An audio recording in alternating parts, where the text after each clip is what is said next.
All right, speaking of running backs, Baker Mayfield's supposed to be taking over this week, but you say stay the course with Donta Foreman because he's been a stud.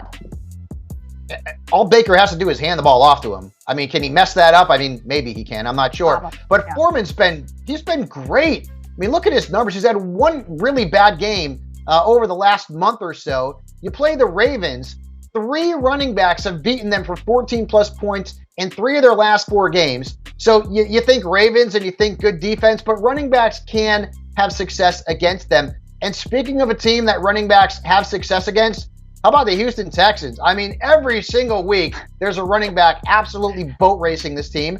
And next up, they have the Washington Commanders. So I'm going to play Antonio Gibson, and you can also play Brian Robinson this week as well. The Texans have allowed 15-plus fantasy points to 7 running backs, including 5 who've gone over 27 and 4, Jen, who've gone over 30. I mean, it's insane. It's like Christmas Day for running backs when you play the Texans. So play Antonio Gibson, and as I mentioned, Brian Robinson is also a flex.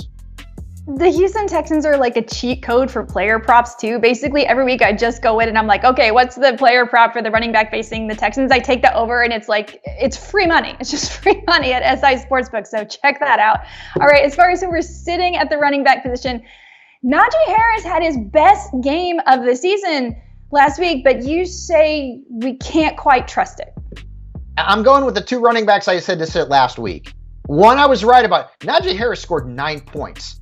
And he was actually really good. Like, his rushing totals were very good.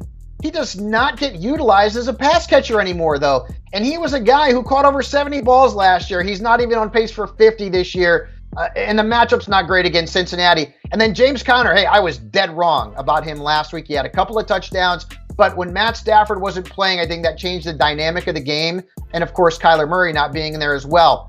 If Kyler's able to come back this week, I think Conner sees less of a role, and the Niners are really good against running backs. In fact, no running back, aside from Christian McCaffrey when he played for the Panthers, has scored more than 16.5 fantasy points against San Francisco, and they've allowed the second fewest points. So, Jen, this is more of a beware than a hard sit. Right. Just temper your expectations for James Conner.